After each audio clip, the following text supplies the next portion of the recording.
Now, do you write together? Do you enjoy like kind of combining your energies with the music and the writing? And we didn't for a long time.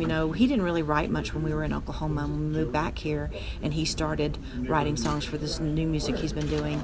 I was obviously just in the room, so I'd throw something out like, why don't you try that? And the funny thing, the way we really started to collaborate was I was doing a Thanksgiving episode for the cooking show, and we needed a song because we sometimes sing on the show if it makes sense. And I don't know if you ever looked up Thanksgiving songs, but they're not any. They're just we gather together from the church hymnal but you do a Thanksgiving show like every season, so you got to keep coming up with new stuff. And I'm like, I can't think of a good song. And Garth says, why don't you write something? So we sat down and talked about what was important to us.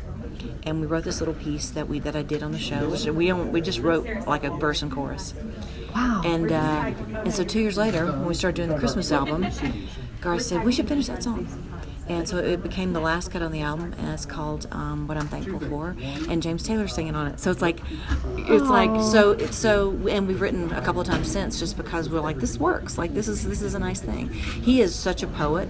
I come with the story. Like I could write a book. Like I wrote all the cookbooks. I can tell a story, but I'm not good with the poetry of it and the rhyme of it. But he is. Wow. So we just kind of I'll just kind of tell the story, and then he writes it down, and I'm like, that's beautiful what you just wrote. And he goes, well, that's what you just said. So it's cool. Oh my gosh! Thanks so much for sharing that. That's just a wonderful story, and congratulations on your Emmy nomination. Thank you. I am thrilled.